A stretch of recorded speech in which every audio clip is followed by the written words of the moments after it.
The Independent Corrupt Practices and Other Related Offences Commission, ICPC, has warned government officials, including heads of ministries, departments and agencies in the country, to shun corrupt practices and common leadership pitfalls that could lead to a disgraceful end of their careers.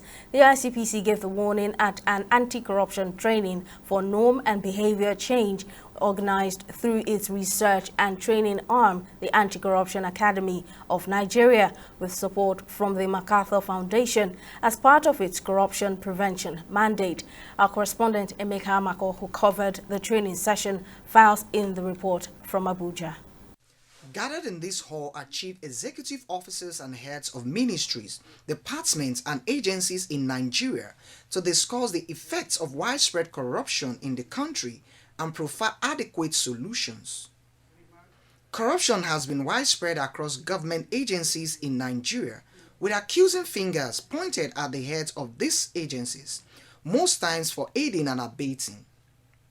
While the government has made effort to minimize corruption through enactment of laws and the enforcement of integrity systems, the successes recorded have been littered with greed, ostentatious lifestyle, customs and people's attitudes believed to be major contributory factors. I think we must stop this tendency of public officers acquiring traditional titles while they are in public service, because that really adds to the pressure. You know, you take a title, you are, say, a permanent secretary or a director, and you go to your community, and you have to be very, very subservient to the traditional ruler who gave you that title. And they will come to you with demands. And because you are willing servant or agent, if we can call it that, then you almost always succumb to those pressures. And there is no limit.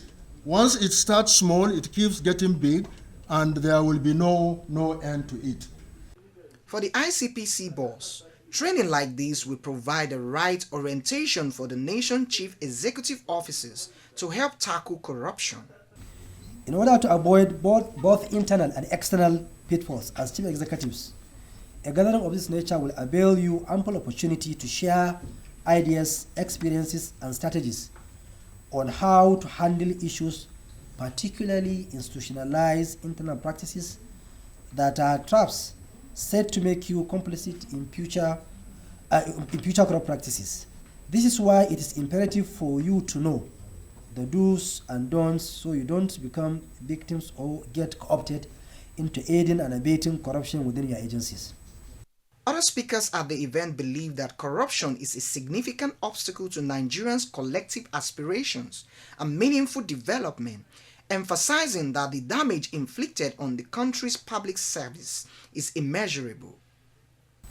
I know as a fact that the decisions of Supreme Court in many cases have established rules, regulations, and enforcement of law against corruption. Several convictions, few acquittals, but certainly the judiciary has really contributed a lot to enforcement of rules and regulation, particularly elimination of corruption. To build investigative capacity for money laundering, we should also consider a more coordinated approach between our agencies to share capacity, best practice, expertise, and resources. This may be achieved through joint training, joint task forces, and coordinated operations. Corruption is what is standing between our country and the realization of its incredible potential. It is what is blocking our path to join the Committee of Developed Nations.